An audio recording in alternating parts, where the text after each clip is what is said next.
My name is Rupert.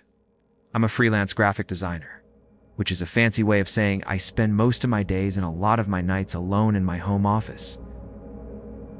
My house is my sanctuary. It's an old Craftsman bungalow at the end of a quiet cul-de-sac, surrounded by a thick wall of oak trees that makes you feel miles away from the city even though you're not. The house has one of those old, sturdy mailboxes out by the road. The kind with the little red flag you flip up when you have outgoing mail. I work weird hours, so my trips to that mailbox are my main punctuation marks for the day. A 2 p.m. stroll to send an invoice. A 10 p.m. walk to check for late packages. About 3 weeks ago, I noticed the flag was up. It was a Tuesday morning. I was dragging my recycling bin to the curb and saw the little red metal flag standing straight up against the gray sky. I hadn't sent anything. I remember feeling a flicker of annoyance, thinking some kid had probably knocked it up on their way to school. I opened the box. It was empty. I shrugged, flipped the flag down, and went inside. The next day, it was up again. This time, a cold little knot tightened in my stomach. I walked down the driveway slower, my eyes scanning the tree line. Nothing. The mailbox was empty again. I told myself it was the mail carrier. Maybe they'd misdelivered something and were signaling to me. It made no sense, but it was the only rational anchor I could find. The pattern held. Every morning, the flag was up.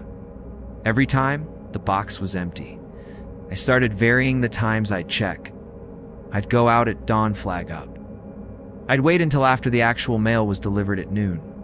The mail carrier would put my letters in and lower the flag. By 4 p.m., without fail, the flag would be up again. It was a small thing, a stupid, trivial thing, but it became an obsession.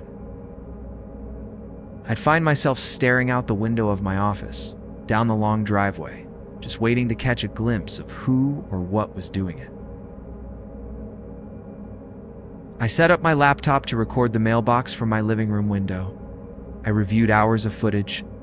The mail carrier came, lowered the flag, a squirrel ran past. A leaf blew by. Then, at 3:47 p.m., the flag simply lifted itself up. There was no one there. No wind strong enough. It just arose. That was the day the rational anchors broke loose. I called the non-emergency police line.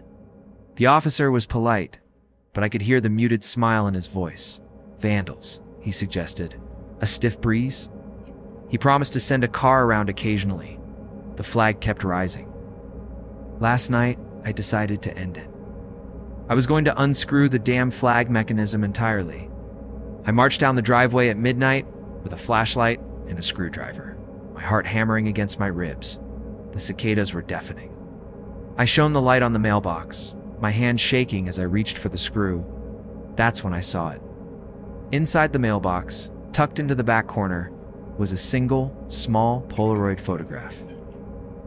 It hadn't been there when I checked at 10 p.m.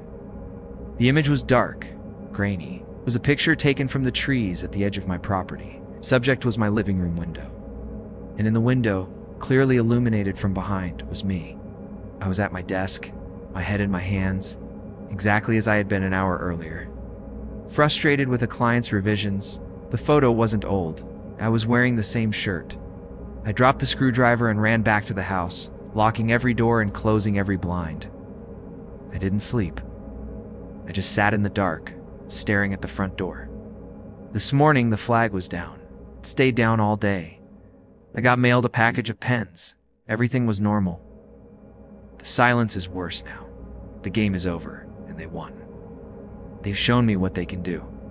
Now, I just wait to see what they want. Every creak of the old house is a footstep. Every rustle of leaves is a breath outside the window. I haven't checked the mailbox since. I don't think I ever will again.